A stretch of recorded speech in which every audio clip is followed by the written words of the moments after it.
ناظرین و سامعین کرام، السلام علیکم ورحمۃ اللہ۔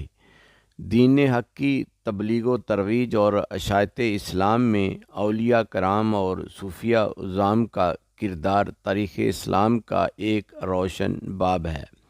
اسی کے ضمن و ذیل میں آج ہمارا عنوان گفتگو ہے تعلیمات شیخ عبدالقادر جیلانی رحمہ اللہ علیہ۔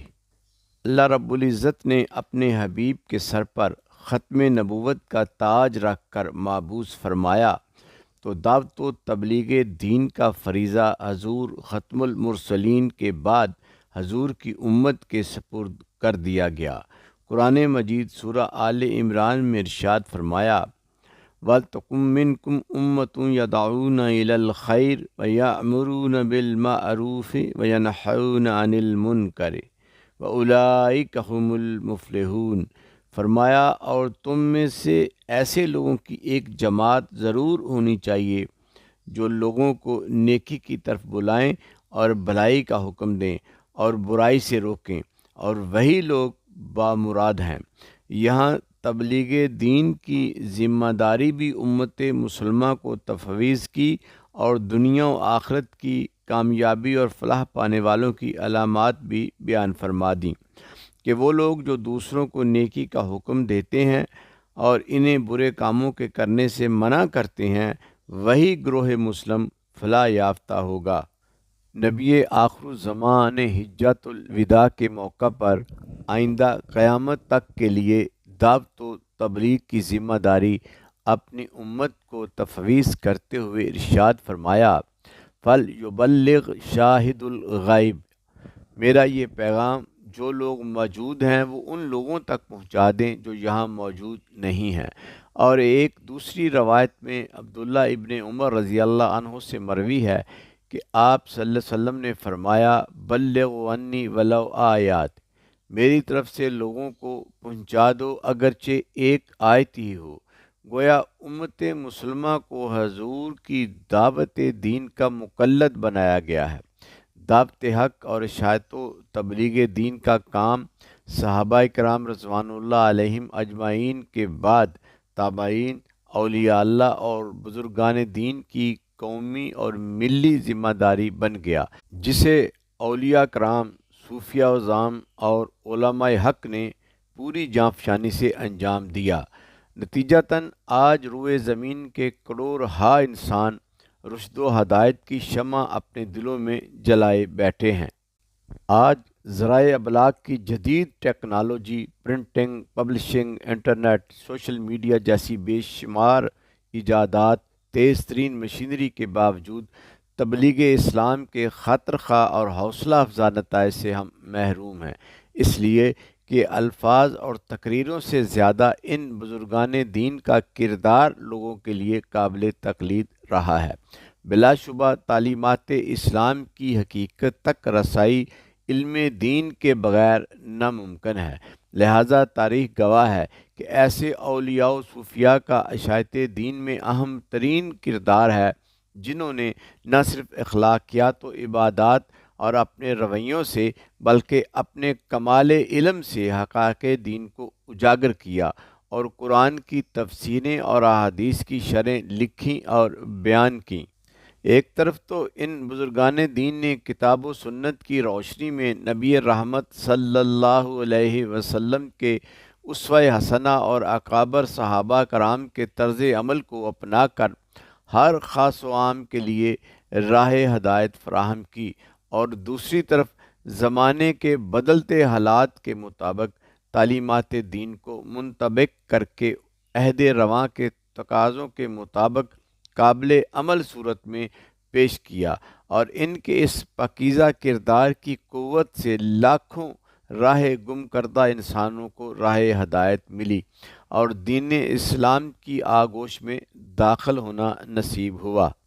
ایسی ہی نابغہ روزگار برگزیدہ ہستیوں میں چاند کی طرح چمکتا ہوا ایک روشن نام محبوب سبحانی، غوث صمدانی، قطب ربانی شیخ عبدالقادر جیلانی رحمہ اللہ علیہ کا ہے، جو عظیم روحانی و علمی مقام و مرتبہ کے حامل تھے، جنہوں نے معاشرہ کی اصلاح میں دین کے محاصل تقوی و تزکیہ نفس کے حصول کو اپنے علم اور عمل سے فروغ دیا، کیونکہ روحانی اور اخلاقی بالیدگی کی انہی کیفیت کا پیدا ہونا تکمیل ایمان کی علامت ہے۔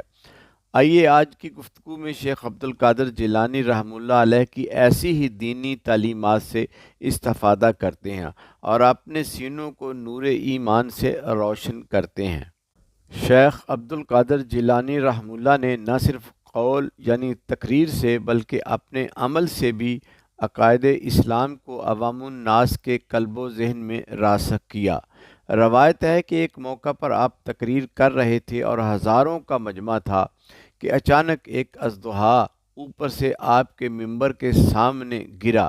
لوگ ڈر کر پیچھے بھاگ گئے، مگر غوث الاعظم کی تقریر جاری رہی۔ پھر وہ اژدہا ممبر پر چڑھا، پھر آپ کے جسم پر اور گردن کے گرد لپٹا اور گریبان میں بھی اور آستین میں بھی داخل ہوا۔ بالآخر وہ سانپ نیچے اترا اور ممبر کے سامنے کنڈلی پھیلا کر بیٹھ گیا اور کچھ انسانی زبان میں کلام کیا اور چلا گیا۔ بعد میں لوگوں نے پوچھا، حضرت یہ کیا معاملہ ہے؟ فرمایا، کہتا تھا کہ میں نے تقدیر پر تقریر کرنے والے بہت دیکھے ہیں، مگر تقدیر پر ایمان رکھنے والا اور تقدیر پر ثابت قدم رہنے والا پہلی دفعہ دیکھا ہے۔ اور فرمایا، میں نے اس اژدہا سے کہا کہ تیری حیثیت میرے نزدیک ایک کیڑے مکوڑے سے زیادہ نہیں ہے، کیونکہ میرا یقین ہے جو کچھ بھی ہوگا بارگاہ الہی سے ہوگا۔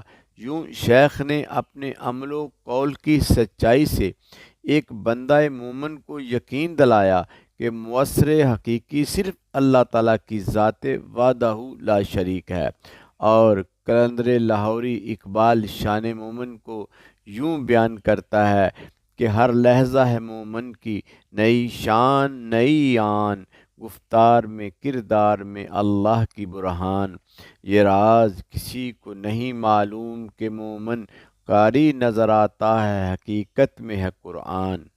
شیخ عبد القادر جیلانی رحمہ اللہ نے سلف صالحین کی سنت کے مطابق عوام الناس اور اپنے شاگردوں کو توکل الی اللہ پر قائم رہتے ہوئے اسباب اختیار کرنے کی تلقین کی، جیسا کہ اپنے بیٹے کو وصیت کرتے ہوئے فرمایا کہ اے میرے بچے، اس حقیقت کو ہر وقت مستحضر رکھنا کہ لا فاعل فی الحقیقت ولا مؤثر الا اللہ، یعنی حقیقت میں فاعل اور مؤثر اللہ کے سوا کوئی نہیں۔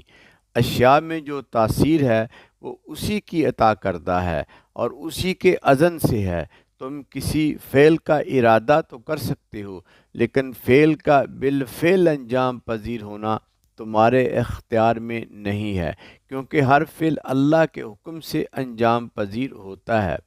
اور یہ کہ تمام امور میں اللہ کے اوامر و نواہی اور معاملات زندگی میں بندہ جب شریعت کے احکام کی پیروی اس طرح کرے کہ اپنی زندگی اللہ کے امر کی نگرانی اور کفالت میں دے دے، خود سے فنا ہو جائے اور خود کو اللہ کے امر کے سپرد کر دے، تو پھر اللہ اس کا کفیل بن جاتا ہے۔ شیخ عبد القادر جیلانی رحمہ اللہ کی ایک سبق آموز کرامت پر مبنی ایک معروف روایت ہے کہ آپ رحمہ اللہ کو ایک موقع پر آسمان سے روشنی کا ہالہ نظر آیا، اور اس میں آواز یہ تھی کہ اے ابو صالح، میں تمہارا رب ہوں، تم نے اتنی ریاضت و عبادت کی ہے کہ اب میں تم سے عبادت کی پابندی اٹھاتا ہوں اور حرام چیزوں کو حلال کر دیا ہے۔ شیخ نے سوال کیا کہ کیا تو وہی اللہ ہے جس کے سوا کوئی عبادت کے لائق نہیں؟ جواب میں خاموشی رہی۔ تو شیخ نے کہا، دور ہو اے اللہ کے دشمن، تو مجھے شیطان لگتا ہے۔ یہ کہنا تھا کہ ساری روشنی تاریکی میں بدل گئی، اور پھر آواز آئی کہ اے شیخ، تم اپنے علم دین کی وجہ سے بچ گئے، ورنہ اس طرح میں نے ہزارہا عبادت گزار زاہدوں کو گمراہ کیا ہے۔ شیخ نے کہا، جاتے جاتے تم پھر مجھے گمراہ کر رہے ہو۔ سن مردود، مجھے میرے علم نے نہیں بلکہ میرے اللہ کے فضل نے بچایا ہے۔ گویا بندے کی نہیں تاب کرے یاد خدا، بندے کو اگر خود نہ کرے اس کا خدا یاد۔ بعد ازاں جب شیخ سے پوچھا گیا کہ آپ کو کیسے معلوم ہوا کہ وہ شیطان تھا، آپ نے فرمایا اس کی دو باتوں سے، ایک یہ کہ میں نے تمہارے لیے وہ سب حلال کر دیا جو دوسروں کے لیے حرام ہے، مگر میں جانتا تھا کہ شریعت محمدی نہ منسوخ ہو سکتی ہے نہ ہی اس میں تبدیلی واقع ہو سکتی ہے۔ جو شریعت نے حلال و حرام کر دیا وہ سب کے لیے ہے۔ اور دوسرا یہ کہ اب میں تم سے عبادت کی پابندی اٹھاتا ہوں۔ عبادت کی پابندی تو اس حبیب خدا سے نہیں اٹھائی گئی جن کی قیام اللیل میں ایڑیاں متورم ہو جاتی، پھر میرے جیسے گناہ گار سے کیوں کر اٹھائی جا سکتی ہے؟ لہٰذا آج اگر کوئی بھی شریعت پر عمل پیرا نہ ہو کر اپنی ولایت کا دعویٰ کرے تو سمجھ لیں یہ جھوٹا، مکار، فریبی اور دجال انسان ہے۔ اللہ کا ولی وہی ہے جو خود بھی شریعت محمدی کا پابند ہو اور دوسروں کو بھی احکام الہی اور سنت رسول پر عمل کی تلقین کرے۔ ناظرین، عنوان مذکورہ پر گفتگو جاری ہے، بقیہ حصہ دوم میں ملاحظہ فرمائیں۔